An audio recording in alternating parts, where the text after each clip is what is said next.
Iavana malalo amin'ny tompo dia mbola mampitombono amintsika rehetra hatrany ny fahasoavana sy ny fiadanana avy amin'Andriamanitra ray sy Jesoa Kristy tompontsika. Amen. Noho ny fitahin'Andriamanitra miavako dia navelana namakivaky ny volana febroary isika ary dia mifarana sady izany volana febroary amin'ity taona 2022 ity izany. Ny faniritsika rehetra dia mba hisidikany eo amin'ny fiainantsika ny fampianarana sy ny tenin'Andriamanitra izay ny fampizarantsika nandritran'izany volana febroary zany diava, ary mba hakasika ny loha-hevitra manao hoe miainoa ny tenin'ny tompo, ary dia inona marimarina tokoa fa efa samy nandray izany tenin'ny tompo izany isika. Anio ary avy dia satria efa samy nandray ny feon'ny tompo isika, efa samy nandray ny tenin'ny tompo isika, efa samy niaino izany isika, dia maniry antsika ny tompo mba hizara zay rehetrika, mitaona antsika ny tompo mba hizara zay rehetrika, satria izany maha-kristianina antsika mijoro vavolombelona ny famonjen'i Kristy, mijoro vavolombelona ny fitiavan'i Kristy, ary tsy mamikitra izany ho antsika samy rery fa tsy maintsy mijery manatanteraka izany araka izay azontsika atao. Dia avana malalo amin'ny tompo adiditsika tokoa ny mitoro ny filazantsara, adiditsika ny manambara amin'ny hafa izay rentsika avy amin'ny tompo, ary andeha ho tanterahantsika amin'ny mpifaliana izany. Ho amin'ity anio ity riavana dia ireo perikopy anankitelo izay nivakina tamintsika teo: Samuela voalohany 5:10 ka hatramin'ny 7:20, ny Jobba 9:7-30 ka hatramin'ny 7:70, ary ny asan'ny apôstôly 7:70 ka hatramin'ny 2:20 no andeha angalantsika ny tenin'Andriamanitra, hijerentsika ny fatratra izany atao hoe miaino ny tompo aho, ary rehefa avy eo andeha hizarizary indray ho amin'ny hafa. Ireto ny afaka malala misy toetra anankitelo izay tiako hifampizarana aminao amin'ity anio ity, mba azahoana manatanteraka tsaka sy andava zany fijoroana vavolombelona izany, ka ahafahanao mizara izay renao tamin'ny tompo. Ny voalohany dia izao: zarao ampasahina ny tenin'ny tompo, fa aza miemotra na matahotra ny mpianana na ny fahavalo. Aveo, zarao ampasahina ny tenin'ny tompo, fa aza miemotra na matahotra ny mpianana. Tsarovy ny avako malala fa naiza alehan'ny totory dia tadideo fa tsy maintsy miatrika ny fahavalo izy reny. Masika ny fahavalo ary mandrara manao izay tsy hatanterahana ny fitoriana ny filazantsara izy.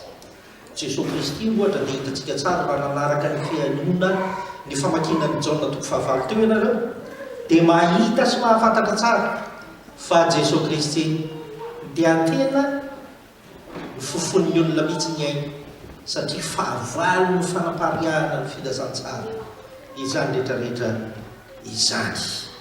Ary ao amin'ny asan'ny apôstôly 7:20 teo dia hitantsika fa tsy hafa-bela ihany koa i Paoly sy Barnabasy, satria voalaza manatin'izany eo amin'ny 5:20 fa ny Jiosy kosa raha nahita ny vahoaka betsaka dia feno fialonana ka nanohitra ny teny lazain'i Paoly sady ny teny ratsy azy. Iavako manalo amin'ny tompo dia mipetraka amin'ny fanontaniana, ny mahatahotra, ny fialonana, ny fanengelenana ataon'ny fahavalo, dia ampihemotra antsika ve? Ampisanasana antsika ve?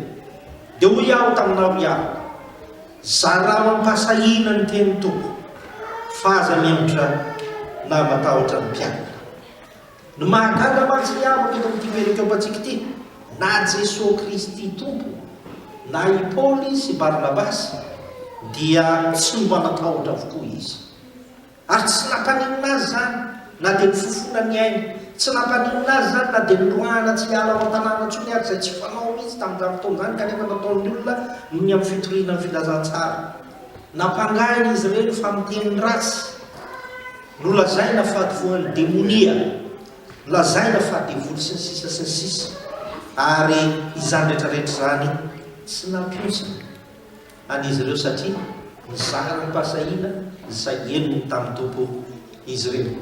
Ry havana malalo amin'ny tompo, ho indrindra i Paoly sy Barnabasy ao amin'ny asan'ny apôstôly toko 7:1-5:20 rehefa nisetraka zany zavatra manamay zany izy teo amin'ny fiainany dia hoy izy tamin'ny mpasahina, ianareo tsy maintsy nitoriana ny tenin'Andriamanitra aloha.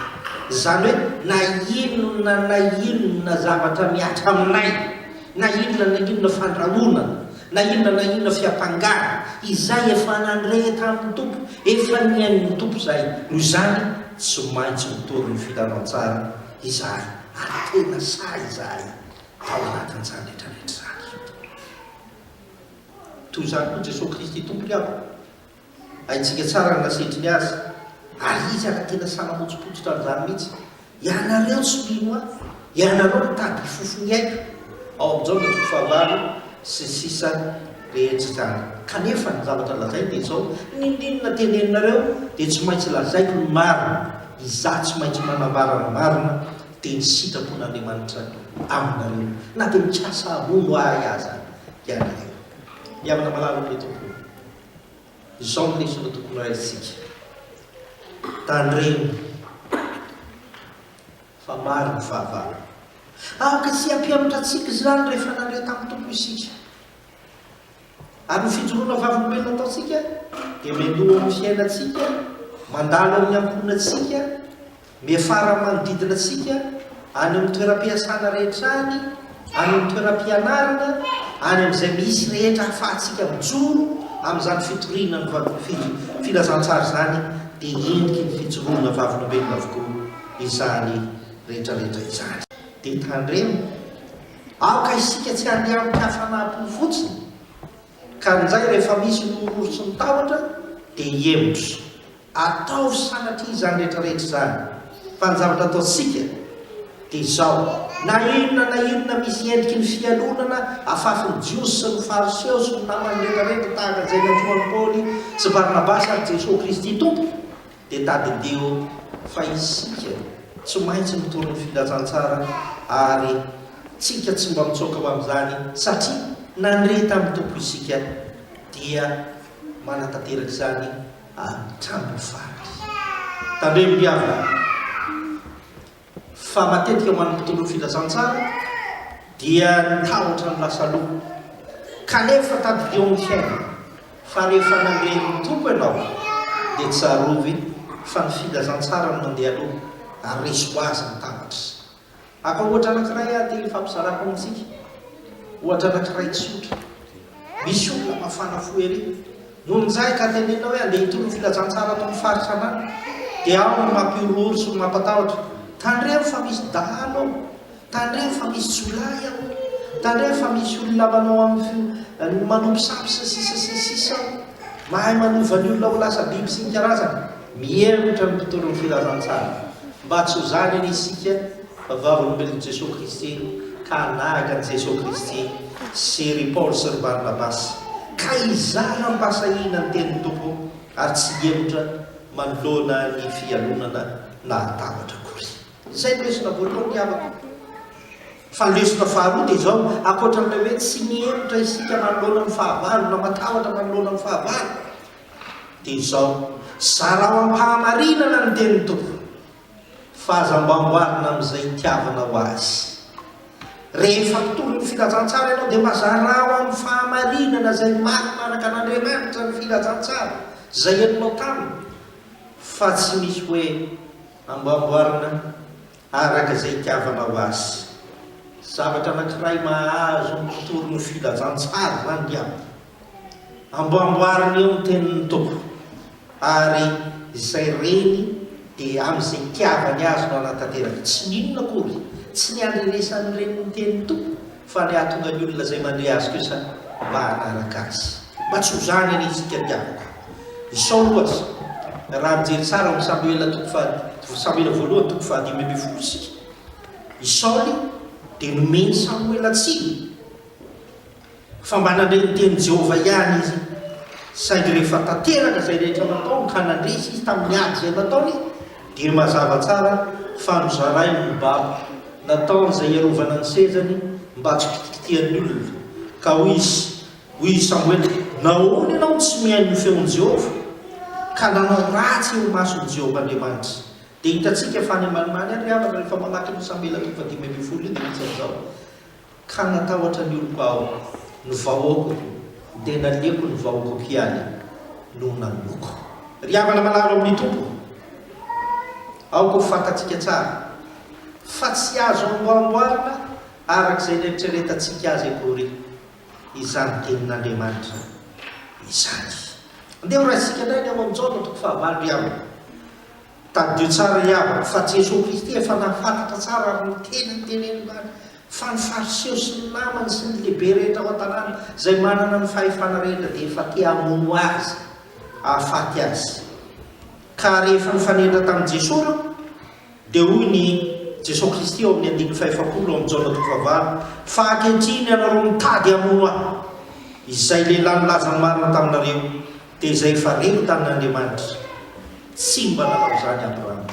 Dia havana malalo amin'ny tompo, ireto fariseho reto mantsy, ireto lehibe tao an-tanàny reto mantsy, ireto olo reto mantsy ny namaky azy dia izao: andao hifanatrika amin'ny Jesosy isika. Ka rehefa mifanatrika aminy isika dia isika miseho malala ka ny anarany Abrahama no etsika eo anatrehany eo, ny anarany Abrahama no etsika eo, dia hita eo izay olazainy sisa nompotserin'ny Jesosy zany fa tsy maro.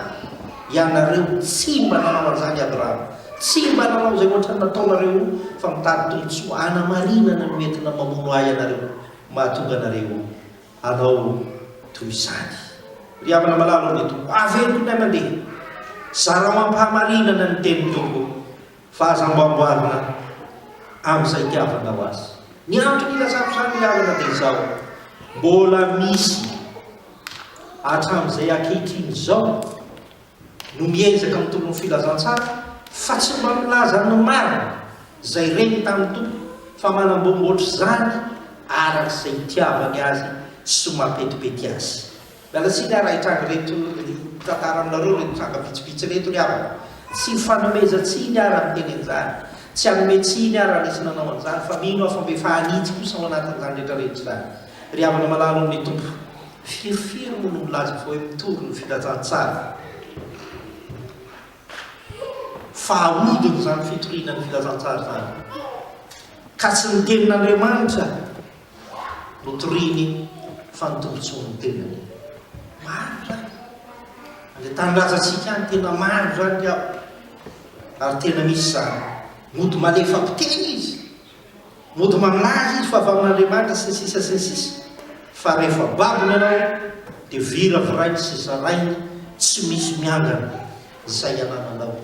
Ry havana malalo amin'ny tompo, tranga mbola iaina antsika izany rehetrarehetra izany, tandremo aza mba manao izany, fa ny fizarana ny tenin'Andriamanitra izay farenao dia ataovy am-pahamarinana. Faharoa ry havana dia ity tena mahakasika anatin'ny fiangonantsika aza angamba tsy maninona izany, asiko mafy ny tenako mba homangana mba hahatonga atsika mba hafantatra marina ny tena fijoronam-balombelona.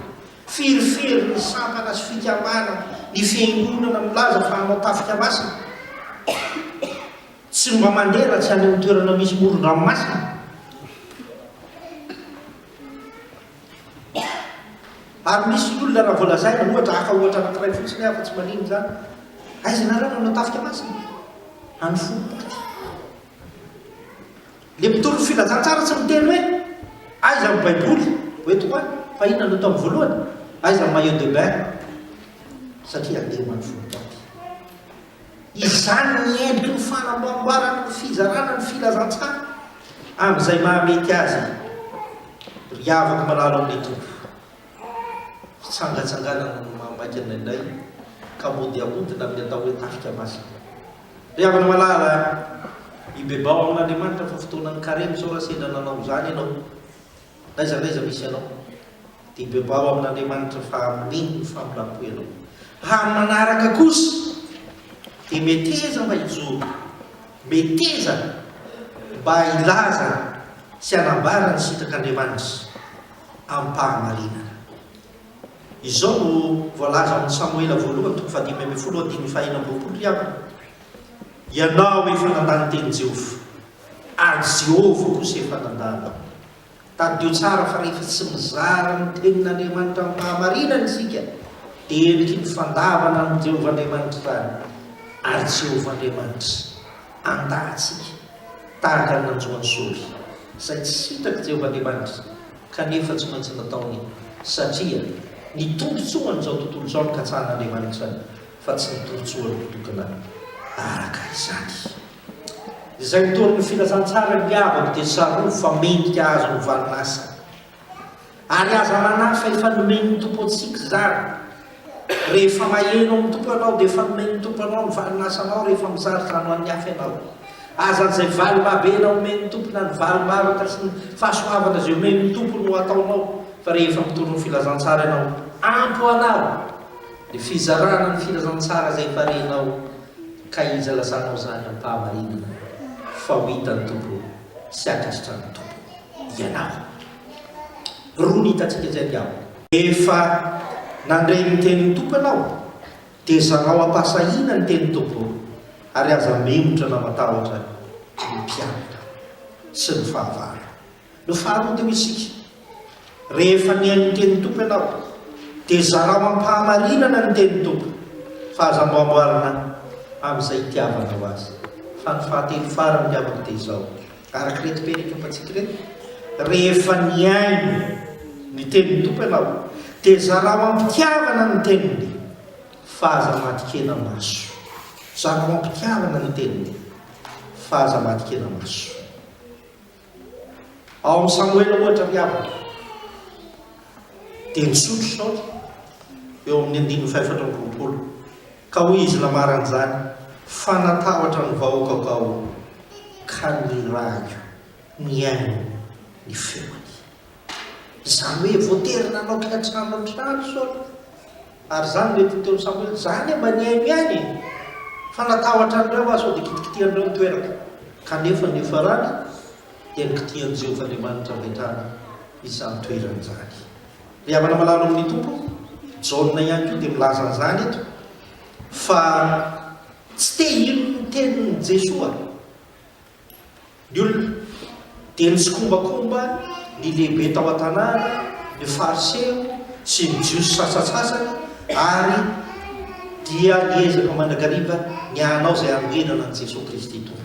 Kanefa hoy Jesosy Kristy tompo, ary izy rehefa nilaza zany dia tena filamatra tokony jerentsika tsara. Hoy Jesosy Kristy tompo rehefa nanao zany, nahoana no tsy ho azonareo ny teny, satria tsy mahay mihaino ny teniko ianareo. Ry havana malala mety, Jesosy tsy mba niteny aza finoana are, alao andeha hiala moramora, oka re aza ataonareo zany, fa tsy zavatra nataony dia zany tsy miteny an'izany izy. Ianareo te hamono azy satria diso ny voalaza anareo, ary ianareo te hamono azy satria matikena maso ianareo eto amin'ny fiarahamonina, dia avadika areo ny zavatra misy, tsy marina ny voalaza anareo, nahoana ny tsy azo nareo ny teniko satria tsy mahay mihaino ny teniko ianareo. Ry havana malalo amin'ny tompo, tsy maintsy ilainy zany amin'ny fitoriana ny filazantsara. Aza mba matikena maso zany fa izay tena lazain'Andriamanitra sy ny sitrak'Andriamanitra no tsy maintsy tanterana anatin'izany. Ary toetoy izany koa Paoly apôstôly sy Barnabasy hitantsika tsara nanaovan'ny jiosy azy, satria dia nefa rany tao an-tanàna nisy vehivavy manan-kaja, izany hoe efa mavavaka ireo sy ny sisa, dia nitaon'ny jiosy ireo sy ny lehibe tao an-tanàna ny vehivavy manan-kaja, izany hoe manam-pahefana rehetra, ka nitaonan'ireo dia nindray tsikombakomba nandroaka azy ny rahalahy. Kanefa rehefa noany izy dia tokony ho fantatsika tsara fa tamin'ny mpifaliana ny alany tao an-tanàna, satria tsy mba matikena maso izy ka niteny hoe aza roana re izay tompoko, fa velao ihany hijanona eto izay, tsia. Hoy Paoly sy Barnabasy, naroanareo azy izay dia andeha amin'ny kafaliana satria voatory ny filazantsara. Ry havana malalo amin'ny tompo, mbola betsaka ihany koa no mizara ny tenin'Andriamanitra, fa saingy indrisy mba hatikena maso. tsy mba manao zany amin'ny mpitiavana enga nefa tsy fitsanjantsika sao dia voakitikitika ny voninahitra sao dia voaozogozona ny toerana sao dia very ny tombontsoa ako sy ny sisa dia matikena maso amin'ny fizarana ny filazantsara diavana malala raha izany nataontsika dia ao anatin'ny fihetsaram-bela tsy ilitiritsika ny filazantsara fa tsy ampitiavana ary mba tsy ho zany any antsika tadio riavako fa nitono ny filazantsara ho iaho aty am-piangonana dia ianao mihery mitono ny filazantsara ianao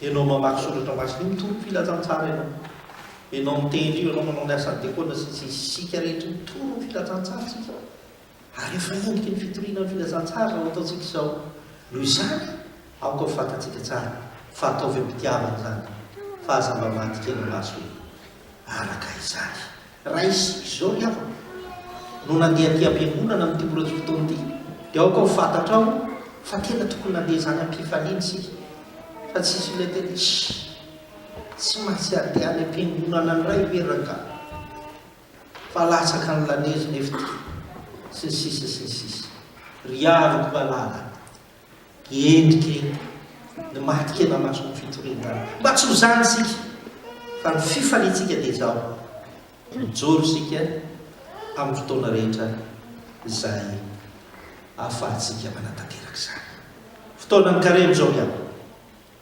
fotoana ny fandiniantena ho isika koa samia misaina fa efa nandreny tenin'ny tompo isika ary isaonatsika ny tompony amin'izany rehetrarehetra zany meteza izara ary ataovy araka ny sitrapon'Andriamanitra sy ny baiky nomeny atsika izany rehetrarehetra izany teny hoe rehefa nandreny ny teny tompo ianao zarao ampitiavana zarao ampasahina ny teniny aza memotra amin'ny fampitahorana zarao ampahamarinana ny teniny aza mamboarina arak'izay tombotsoanao ary indrindrandrindra zarao ampitiavana ny teniny fa aza matikena maso na mitsy kombakomba amin'ny zavatra fa amen.